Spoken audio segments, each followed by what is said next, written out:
Hi, thank you for clicking on the video and I hope everyone is doing really well. Recently, I went on a brief but much needed long weekend vacation. It was about 4 days long. Went out of state, went and visited some of my friends that I haven't seen in a very, very long time, and some of my sister and some of my cousins came with me.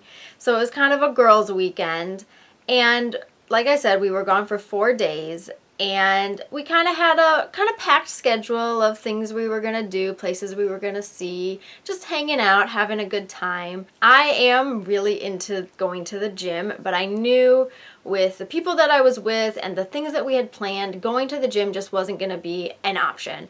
And so for someone who really enjoys going to the gym, that's kind of a sad thing. But it wasn't the end of the world. I had plenty of time to prepare myself for the fact that for 4 days, God forbid, I couldn't go to the gym. But we did do lots of walking, and that was nice. And it was more about just enjoying being with each other, catching up, all of that fun stuff. Now, for people who struggle with an eating disorder or who are trying to recover from an eating disorder, going on vacation can cause a lot of unnecessary stress and anxiety. And I am no different. So, like I said, for the weeks leading up, actually the months leading up to this vacation, I was kind of planning and thinking and really just trying not to stress myself out in any way. But there is anxiety around going on vacation when it comes to an eating disorder. Going on vacation means that you don't have a set schedule. You might have a tentative idea of what you're going to be doing, but nothing is set in stone when it comes to vacation. Anything can change at the last minute. Things can go from bad to worse, good to better, all that in a blink of an eye. So for someone like me, at least, and a lot of people with eating disorders have the same kind of personality, I am a schedule-oriented kind of person. I really need to know ahead of time where I'm going to be, when I'm going to be there, what are we doing there, and how long am I going to be there, so that I can plan for the next thing. And this is something that I don't want my life to be controlled by this habit.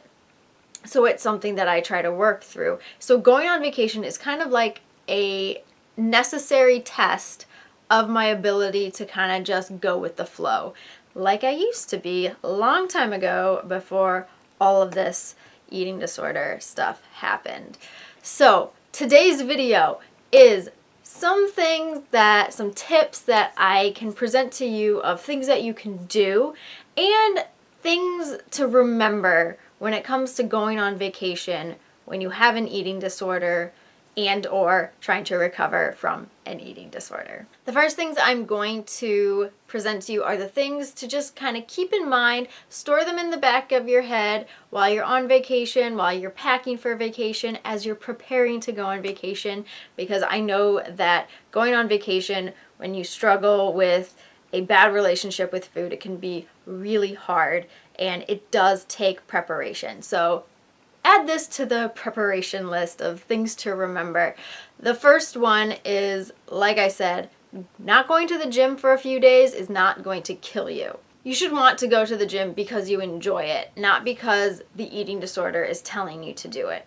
So if you are suddenly under a lot of stress that you're not going to be able to go to the gym, think about why you're stressing over not being able to go to the gym. Is it because it's a hobby that you really enjoy and you're making progress, you're getting stronger, you're reaching your goals? Or is it because the eating disorder is telling you in order to earn your food, you have to work out? If it's the latter, ignore that voice and just tell yourself, I'm going to be fine. Not going to the gym is not the end of the world. When I come back from vacation, the gym will still be there. You can't control everything, which means you should really keep yourself open to sudden changes to the schedule. Let's say the people you're traveling with have been saying they want to go to this place and they get there and it's closed. It's fine.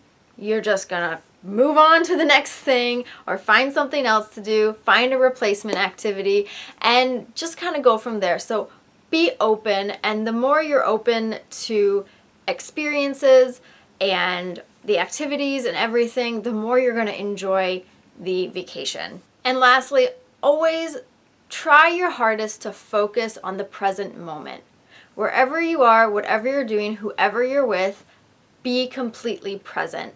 Because when you are present, your mind and your body are present in the moment of whatever it is, wherever you are, whoever you're talking to, then you can't focus and you can't think about eating and you can't think about the stress of eating or what to eat and all of that. Food will be the farthest thing from your mind when you are just enjoying your time. And now I have a couple of tips of actual things that you can do to just try and make your vacation a little bit easier, a little bit stressless, and so much more enjoyable. The first is pay attention to your body. What is it telling you? Your body is here to take care of you. Your body sends you signals of what it needs and what you need to do. So it's very important to pay attention to it. It's okay to have junk food. It's okay to drink a little. It's okay to enjoy yourself when you're out with friends, on vacation, traveling, all of those things. But it's important to also listen to the voice of your body. If your body has a craving for like some candy, have a little candy. But then if your body has a craving for something healthier, go for the something healthier. Just because you're on vacation doesn't mean you need to put aside your health. If you're not feeling particularly hungry, you don't have to eat just because everybody else is eating. It's okay to not eat if you're not feeling hungry. It's again, listen to your body. If your body is telling you, I'm not hungry, there's no reason to force food in, because then that can just lead to feelings of disappointment and guilt, and we don't want that. Eat what you want. You're on vacation. Enjoy vacation, and part of enjoying vacation is enjoying eating, because if you're going somewhere new, you're going to experience like new restaurants and new flavors and new food, so you want to enjoy the food, you want to enjoy your time, and so it's okay. Eat what you want. Drink plenty of water.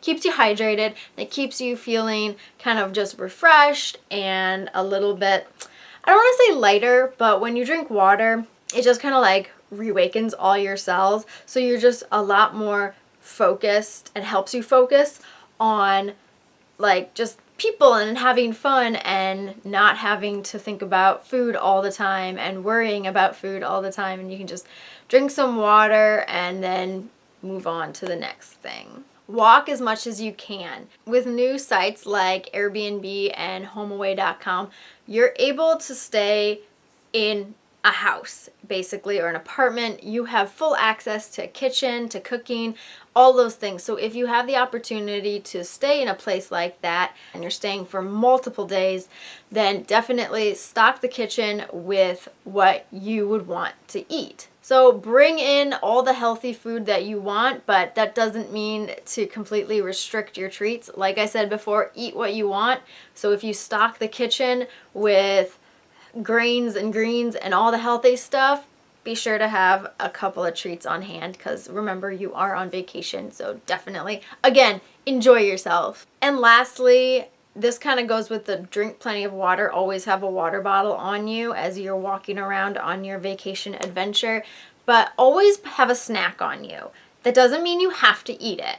So something I always tell myself is I'm gonna put I get like the protein bars or just little snack foods, and I put them in my purse, and I always say it's there whether I eat it or not. I think the most important thing to remember and to do when you're on vacation and you are trying your hardest not to think about the fact that food scares you to death is focus on everything else but food. I know that thinking about food makes me miserable, so that should be the last thing you want to do, is think about the thing that makes you miserable. So it's all about just submerging yourself into the experience. And if you're traveling somewhere new, just get as much out of that trip as you can. And even if you're traveling somewhere you've been a million times, like it's so important just to completely surround yourself with the experience and just enjoy yourself. And slowly the obsession over thinking about food and feeling like it's the enemy, those feelings are going to slowly go away because you're so happy and you're having such a good time. So I hope you enjoyed this video. I hope you learned something. I hope some of these tips and things kind of help a little.